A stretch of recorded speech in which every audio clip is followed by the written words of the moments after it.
Bismillahirrahmanirrahim. Assalamualaikum warahmatullahi wabarakatuh. Alhamdulillahi rabbil alamin. Wabihi nasta'inu ala umurid dunya waddin.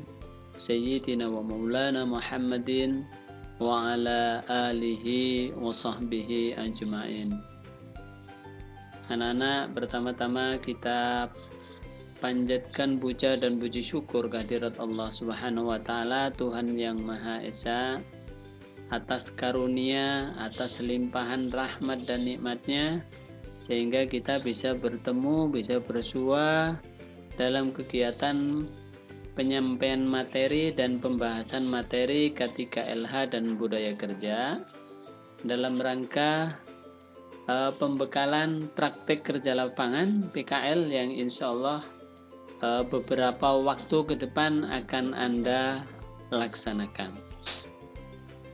Sholawat serta salam semoga tetap tercurahkan ke haribaan junjungan kita Nabi Muhammad SAW, kepada keluarga beliau, kepada sahabat-sahabat beliau, kepada umat beliau hingga yaumil qiyamah. Anak-anak, pada kesempatan hari ini kita akan membahas K3LH dan budaya kerja. Namun sebelum kita membahas materi tersebut, terlebih dahulu Bapak akan memperkenalkan diri. Nama Bapak adalah Sugianto, selaku guru bimbingan konseling di SMKN Negeri 3 Banjarmasin. Bagi Anda yang mungkin sempat atau pernah beberapa kali masuk ke ruang bimbingan konseling, insya Allah pernah bertemu dengan saya atau melihat dengan saya. Baik anak-anak, kita langsung memasuki materi K3LH dan budaya kerja. Sebelum kita bahas lebih jauh, kita mulai dari pengertian K3LH. K3LH adalah singkatan dari kesehatan, keselamatan kerja, dan lingkungan hidup, yaitu mengenai program kesehatan dan keselamatan kerja dan lingkungan hidup pada suatu perusahaan atau pada suatu instansi lain yang mempunyai banyak tenaga kerja atau karyawan.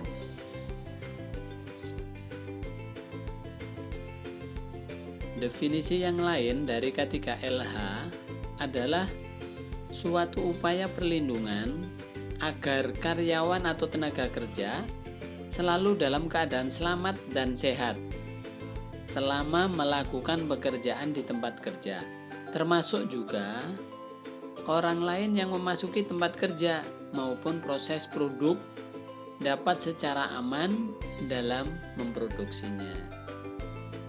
Jadi definisi dari K3LH ini merupakan upaya yang dilakukan untuk melindungi karyawan atau tenaga kerja sehingga mereka selalu dalam keadaan sehat dan selamat, termasuk juga orang lain yang mungkin berada di lingkungan tempat kerja tersebut. Nah, sekarang tujuan K3LH itu apa sih? Oke, yang pertama adalah melindungi tenaga kerja atau karyawan atas hak keselamatannya. Nah ini yang pertama, atas hak keselamatan. Jadi keselamatan itu adalah hak pekerja. Kapan itu? Ketika mereka melakukan pekerjaannya untuk kesejahteraan hidup maupun meningkatkan produksi dan produktivitas nasional. Nah, ingat yang pertama, jadi tujuannya K3LH itu adalah untuk melindungi karyawan. Nanti pada saat Anda turun PKL, tujuannya K3LH itu juga untuk melindungi Anda yang sedang praktek, yang berada di lingkungan itu. Itu yang pertama. Yang kedua, pemeliharaan sumber produksi agar bisa digunakan secara aman dan juga efisien. Nah, di sini ada pemeliharaan sumber produksi. Gitu ya. Jadi sumber-sumber untuk memproduksi suatu yang diproduksi di dalam instansi atau perusahaan tersebut. Produksi film, berarti sumber produksinya apa? Banyak sekali di situ, ada kamera dan segala macamnya. Kemudian yang ketiga tujuannya adalah menjamin keselamatan setiap orang lain yang berada di tempat kerja. Jadi anak-anak, selain melindungi karyawan tersebut, selain melindungi sumber produksi, juga melindungi orang-orang yang kebetulan sedang berada di tempat tersebut. Baik anak-anak, kita lanjutkan materi. Setelah yang pertama kita membahas definisi, kemudian yang kedua adalah tujuan dari K3LH. Sekarang adalah kita akan membahas lebih mengerucut lagi tentang keselamatan kerja, yaitu usaha untuk sedapat mungkin memberikan jaminan kondisi kerja yang aman dan sehat untuk mencegah kecelakaan, cacat, bahkan kematian sebagai akibat kecelakaan kerja pada setiap karyawan, dan untuk melindungi sumber daya manusia. Jadi yang dimaksud dengan keselamatan kerja itu adalah usaha untuk sedapat mungkin memberikan jaminan kondisi kerja yang aman dan sehat. Itulah orang yang selamat. Oke, berikutnya faktor-faktor pendukung keselamatan kerja, yaitu yang pertama adalah pengaturan jam kerja dengan memperhatikan kondisi fit untuk pekerja. Ini pemerintah sudah mengatur anak-anak bagaimana jam kerja setiap karyawan yang ada di Indonesia, khususnya berapa lama waktunya dia bekerja.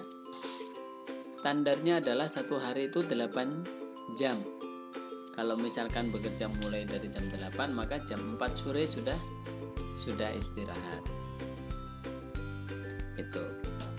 Tetapi bagaimana kalau seandainya waktunya lebih, maka kelebihan waktu dari 8 jam itu maka dihitung sebagai lembur, atau biasanya itu ada shift 2.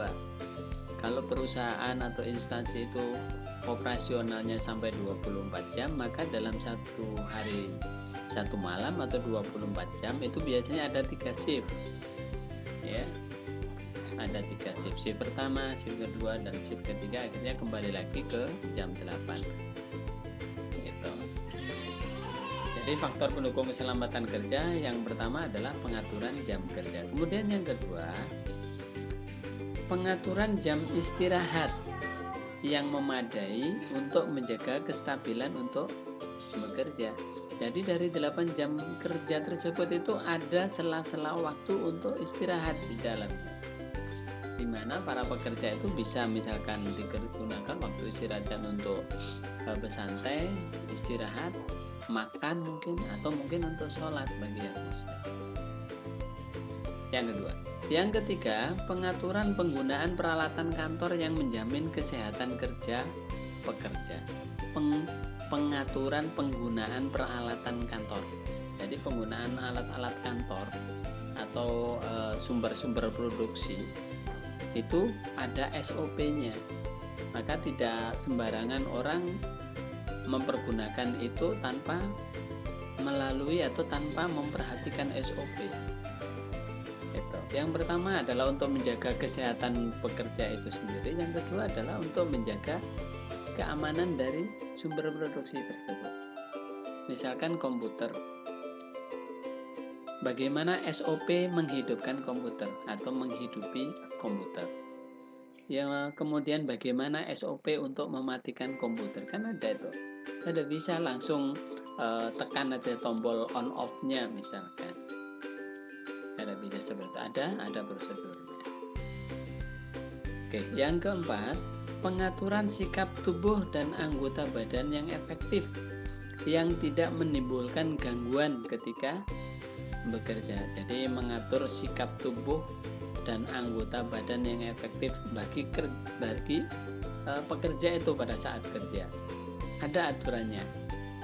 Di SOP-nya setiap perusahaan itu pasti ada. Dalam rangka untuk menjaga keselamatan. Gitu. Yang kelima adalah menyediakan sarana hard atau soft.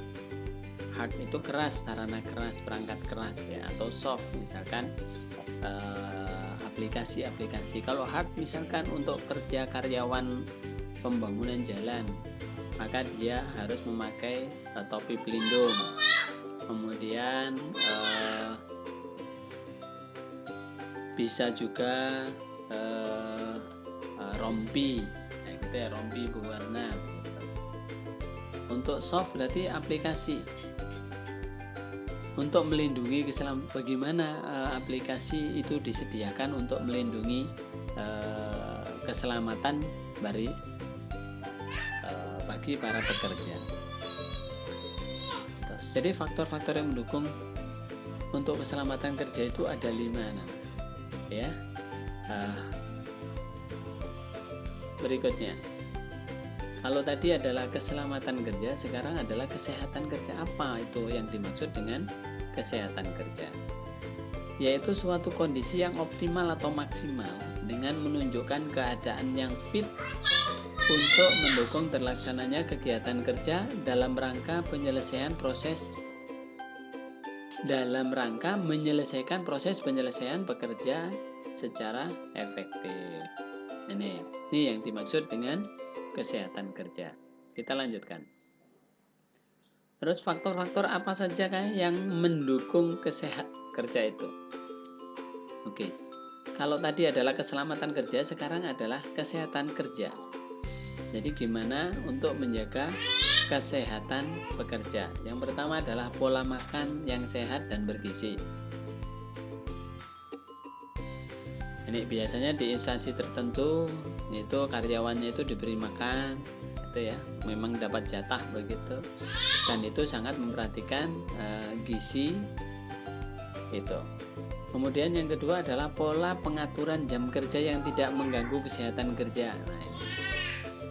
Yang ketiga, pola pengaturan istirahat yang cukup pada pekerja atau pada profesional. Yang keempat, pola pengaturan tata cara sikap bekerja secara ergonomi. Tadi sudah kita bahas. Kemudian yang kelima adalah pola pengaturan lingkungan yang harmonis yang tidak mengganggu kejiwaan. Lingkungan yang tenang, yang nyaman, yang menghibur, yang menggembirakan begitu ya, bukan lingkungan yang menekan. Yang keenam, pola pengaturan tata ruang kerja sehat. Nah, tata ruang tempat kita bekerja, ruangan tempat kita bekerja itu kita tata sedemikian rupa sehingga sirkulasi udara itu khususnya itu bisa lancar sehingga kesehatan orang yang bekerja di dalam ruangan itu akan terjamin. Kemudian yang 7, pola pengaturan tata warna dinding dan perabotan yang tidak mengganggu kesehatan. Bahkan sampai warna dinding, perabotan-perabotan yang ada pun itu diatur. Yang ke-8, pola pengaturan penerangan ruang kerja yang memadai. Pengaturan penerangan ruang kerja. Jadi seberapa terang ruangan itu diperlukan atau seberapa gelap ruangan itu diizinkan. Nah, di situ sudah diatur. Kemudian adalah pola perlindungan atas penggunaan peralatan yang menimbulkan gangguan kesehatan. Pola perlindungan atas penggunaan peralatan yang menimbulkan gangguan kesehatan. Itu maksudnya begini anak-anak. Kalau kita tahu misalkan tukang las gitu ya. Kan itu peralatannya itu kan sangat merusak mata. Makanya gimana? Apa yang harus dilakukan supaya mata pekerja atau tukang las itu bisa terlindungi? Nah, di situ. Maka disitulah ada yang namanya kacamata las, ya, atau topeng las dan segala macamnya sehingga tidak terlalu menimbulkan dampak yang sangat bagi para tukang las. Ini, jadi ada 9 faktor pendukung kesehatan kerja. Kita lanjutkan. Nah, kalau kita gambarkan tuh seperti ini anak-anak. K3LH itu. Siapa saja sih yang dilindungi oleh K3LH? Yang pertama itu adalah tenaga kerja. Bahannya juga terlindungi, alat-alatnya juga terlindungi, gitu. Kemudian lingkungannya juga mendukung sehingga terciptalah kesehatan dan keselamatan bagi tenaga kerja. Itu. Tenaga kerjanya sehat, tenaga kerjanya aman. Kemudian bahannya itu juga aman untuk digunakan. Kalau seandainya bahannya itu misalkan bahan beracun, gimana proses, gimana pola menggunakannya sehingga itu tidak membahayakan bagi tenaga kerja dan lingkungan, dan juga tidak merusak alat-alat yang dipergunakan. Harus kita gambarkan seperti ini. Oke. Nah, sekarang kita lihat ini ada simbol-simbol atau label kemasan bahan beracun dan berbahaya. Ini adalah bagian dari K3LH. Kita harus tahu, Anda harus tahu nanti pada saat Anda PKL nanti. Barangkali di ruangan Anda atau di pekerjaan Anda itu nanti ada bahan-bahan yang berbahaya, Anda harus tahu. Seperti gambar seperti ini. Ini mempunyai makna-makna tersendiri. Ada bahan yang mudah meledak, ada bahan yang mudah menyala atau terbakar, atau bahan yang mudah teroksidasi atau menguap, gitu ya, dari benda padat kemudian langsung menjadi uap. Ini harus hati-hati. Ada yang korosif. Nah, ini hati-hati, besi aja bisa meleleh apalagi tangan, gitu ya. Atau gambar seperti ini berarti bahan yang ada di dalam itu adalah sangat beracun. Kemudian ada lagi yang mengganggu pernafasan atau pemicu kanker. Ini gambarnya seperti ini. Ada lagi pemicu iritasi. Ada gas bertekanan, gambarnya seperti ini. Ada juga gambar seperti ini yang menunjukkan bahwa terjadi pencemaran lingkungan di sekitar.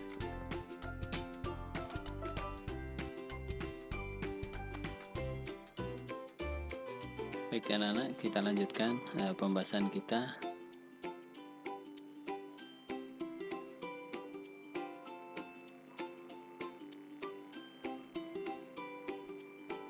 Di sini tampak banyak sekali simbol-simbol yang berkaitan dengan masalah K3LH.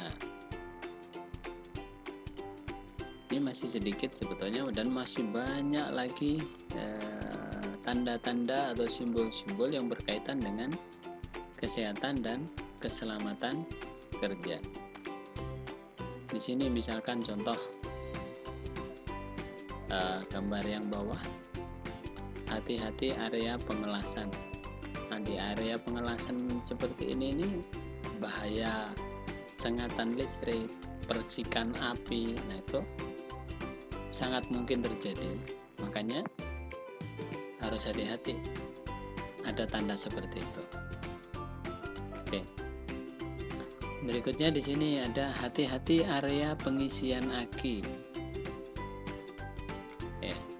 Kalau di area pengisian aki ini bahayanya adalah uap karena air aki yang mendidih. Jadi pada saat kita atau tukang pengisian aki itu mengisi aki atau baterai, ya di situ airnya akan mendidih, mengeluarkan gelembung-gelembung, dan uapnya itu sangat berbahaya. Ya, makanya di area biasanya pengisian aki itu begitu sudah dinyalakan maka ditinggal dia. Nanti menunggu sekitar berapa menit atau berapa jam baru akan dimatikan. Gitu. Tidak ditunggui. Oke. Kemudian ada lagi bahaya perairan arus deras. Nah, misalkan seperti ini. Ada hati-hati atap mudah pecah. Oke. Dan masih lagi banyak tanda-tanda atau simbol-simbol yang berkaitan dengan keselamatan dan kesehatan kerja. Baik anak-anak, ini adalah contoh-contoh penerapan K3LH yaitu peletakan simbol-simbol, tanda-tanda yang harus dimengerti oleh seluruh karyawan, gitu ya. Supaya apa? Dalam rangka untuk menjaga kesehatan, untuk menjaga keselamatan, baik pekerja itu sendiri maupun orang mungkin atau tamu mungkin yang datang ke instansi atau perusahaan tersebut. Kemudian juga proses produksinya bagaimana supaya aman dan lancar, dan hasil atau produktivitasnya itu akan semakin tinggi dan semakin baik. Ini sedikit ulasan berkaitan dengan masalah K3LH. Oke. Berikutnya kita akan membahas tentang budaya kerja. Baik anak-anak, untuk yang pertama seperti yang sebelumnya, tentang apa sih definisi dari budaya kerja itu. Menurut Sulakso dalam bukunya yang diterbitkan tahun 2002, pengertian budaya kerja adalah the way we are doing here, atau sikap dan perilaku pegawai untuk melaksanakan tugasnya. Ini menurut Sulakso, ya. Apa itu budaya kerja? Berikutnya, menurut Supriyadi dan Triguno, budaya kerja adalah sebuah falsafah yang berlandaskan pada pandangan hidup sebagai nilai yang menjadi kebiasaan, sifat, dan pendorong yang dibudayakan dalam sebuah kelompok, dan cermin pada sikap menjadi perilaku, cita-cita, pendapat, pandangan, serta tindakan yang terwujud sebagai kerja. Ini adalah budaya kerja menurut Supriyadi dan Triguno. Oke. Sekarang apa sih manfaat, tujuan dan manfaat dari budaya kerja? Tujuan dari budaya kerja adalah untuk memperbaiki sikap dan perilaku SDM, sumber daya manusia, yang berada di dalam organisasi agar bisa meningkatkan produktivitas kerja untuk menghadapi semua tantangan di masa mendatang. Ini tujuan dan manfaat dari budaya kerja.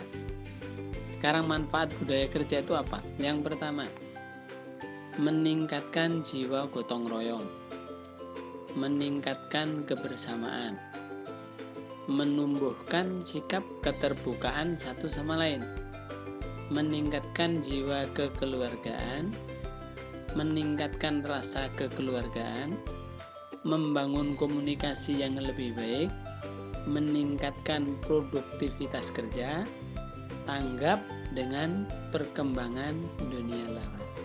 Ini manfaat dari budaya kerja. Oke, kita lanjutkan lagi. Terus indikator-indikator budaya kerja itu apa saja? Nah, ini kita akan bahas satu persatu. Disiplin. Apa itu disiplin?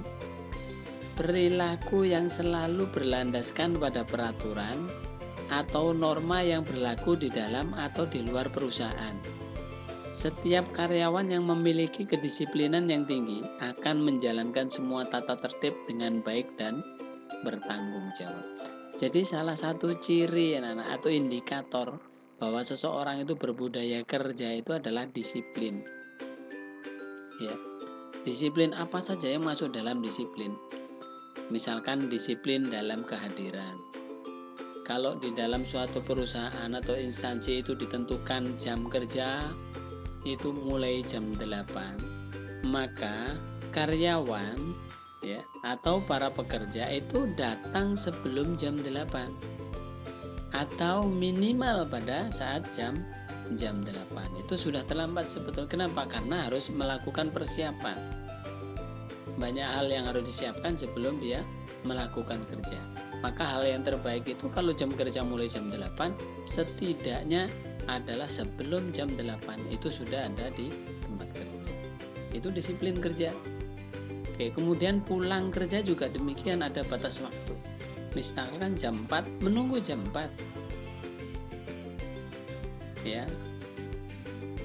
Kalau kita lihat misalkan di sekolah kita pada beberapa waktu yang lalu ya, sebelum terjadi pandemi, maka ada beberapa siswa itu sebelum bel berbunyi itu sudah keluar. Ini kan yang namanya kurang disiplin. Maka nanti pada saat Anda PKL, ada praktek kerja lapangan di suatu instansi, Anda harus mengikuti ini, Anda harus mengikuti aturan ini. Jam berapa Anda mulai kerja, jam berapa Anda istirahatnya sampai jam berapa dan berapa lama. Kemudian jam berapa Anda harus pulang atau diizinkan keluar dari instansi atau perusahaan. Itu.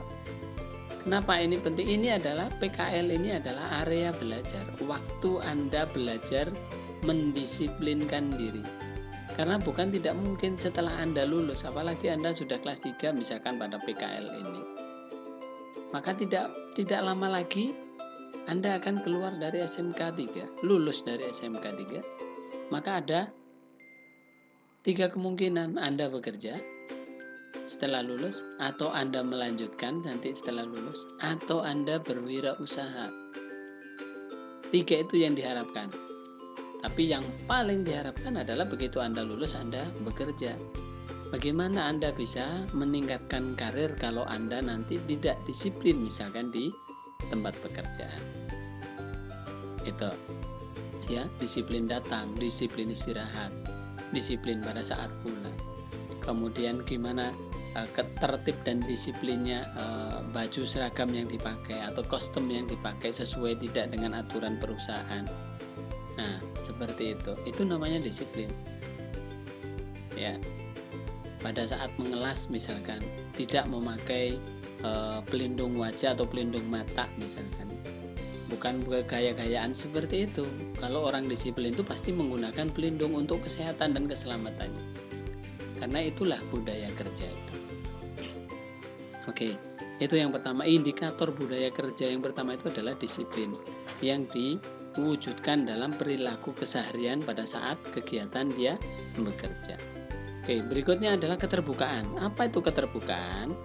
Kesiapan dalam memberi dan menerima informasi yang benar dari sesama mitra kerja untuk kepentingan perusahaan. Jadi sikap keterbukaan ini adalah kemampuan dalam mengungkapkan pendapat serta perasaan secara langsung dan jujur. Ada keterbukaan di antara orang-orang yang ada di dalam perusahaan maupun orang-orang yang terlibat di dalam kegiatan instansi tersebut. Ada keterbukaan, ada kesiapan untuk memberikan informasi, ada kesiapan untuk menerima informasi yang benar. Nah, itu adalah indikator budaya kerja yang kedua. Oke. Yang ketiga, saling menghargai. Indikator kerja selanjutnya adalah sikap atau perilaku yang menghargai setiap individu, tugas dan tanggung jawab dari orang lain sesama mitra kerja. Jadi kalau orang-orang itu dikatakan berbudaya kerja, itu ada sikap saling menghargai. Ya. Ada sikap saling menghargai, saling menghormati atas individu yang lain terhadap tugas dan tanggung jawabnya masing-masing. Itu. Ya. Nah, ini ada contohnya nih. Sikap saling menghargai ini diantaranya adalah menghormati pendapat orang lain, membiarkan orang lain melakukan sesuatu yang menjadi haknya. Jadi kita tidak menghalang-halangi seseorang untuk melaksanakan haknya. Itu adalah ciri saling menghargai. Oke. Kemudian indikator yang keempat adalah kerjasama. Pada setiap individu bersedia untuk memberi atau menerima kontribusi kepada mitra kerja di dalam mencapai tujuan perusahaan. Jadi ada kerjasama, ada kolaborasi antara orang satu dengan orang yang lain, antara karyawan satu dengan karyawan lain yang berada di dalam instansi atau perusahaan itu ada kerjasama yang kuat, tidak masing-masing berjalan sendiri-sendiri. Itu yang menunjukkan adanya atau indikator budaya kerja di dalam perusahaan itu. Oke, yang terakhir adalah kerjasama, yang merupakan salah satu ciri atau indikator budaya kerja. Jadi kalau kerjasama itu sudah tampak sekali dan bagus sekali di dalam suatu perusahaan itu, maka itu menunjukkan bahwa budaya kerja itu sangat tinggi di dalam perusahaan tersebut. Ini anak-anak, jadi